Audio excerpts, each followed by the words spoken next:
Hi everyone, welcome back to Token Arena. Today, we're testing something pretty ambitious. Can AI models create a Minecraft-style browser game from a single implementation prompt? The goal was simple. Build a voxel sandbox running locally in the browser with terrain generation, chunk rendering, block breaking, block placing, textures, controls, caves, trees, mountains, a hotbar, settings, and basically the core Minecraft-inspired gameplay loop. For this test, I used Visual Studio Code, and more precisely, Kilo Code, to let each model implement the project. The models tested are MiMo 2.5 Pro, GLM 5.1 Thinking, and GPT 5.5 Thinking High. So let's see who actually managed to build the best browser Minecraft clone.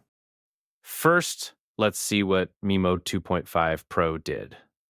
Okay, wow, well, it's all right. The world generation works pretty well. There is no obvious lag, the terrain loads, and at first glance, the world actually looks pretty interesting. But as we can clearly see, there's a massive texture bug. It looks like every texture MiMo created is being placed together on a single face. That is really unfortunate because the textures themselves seem quite detailed. It would have been cool if they actually displayed correctly. Still, I'll give it credit for making 16 by 16 textures for each block, and there is a good variety of blocks, just like I asked. Now let's test the controls and the settings. Okay, so the commands do not work. There is no real settings menu, and I can't move the camera at all. That is quite sad, because the world itself had potential. We can place and mine blocks though, so Yeah, that part boy. works. The cave system is a bit weird, and at first I didn't really see anything that looked like a tree. But the mountains are definitely there. Oh, actually, those do look like trees. Okay, so trees and mountains are present. That's good. Overall, MiMo did some things right. The terrain generation works, the block variety is there, and block interaction exists. But the camera problem, missing settings, broken commands, and texture bug are huge issues. If I had to give it a score, I'd give it 5.5 on 10. Okay, now let's see what GPT 5.5 Thinking High has to offer. Oh wow. Wow in a bad way. What is that? Well, this is basically texture problem after texture problem.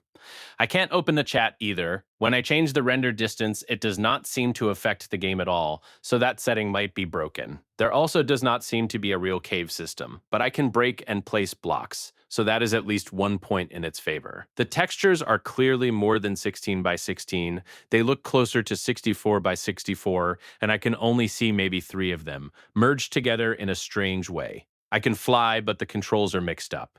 Going up makes me go down, and going down makes me go up. The controls feel reversed. There are some tree silhouettes, but honestly, they look more like Christmas candy than actual trees.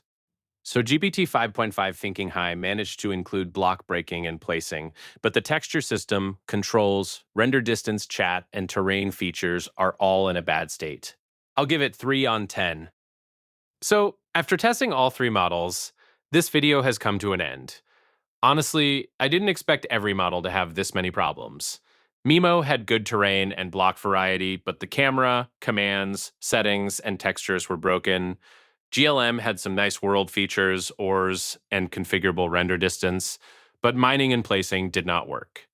GPT 5.5 had block breaking and placing, but the controls were reversed, the textures were broken, and a lot of the requested systems were missing or unfinished. At the end of the day, this was a one-shot test. I did not continue fixing and upgrading the project afterward.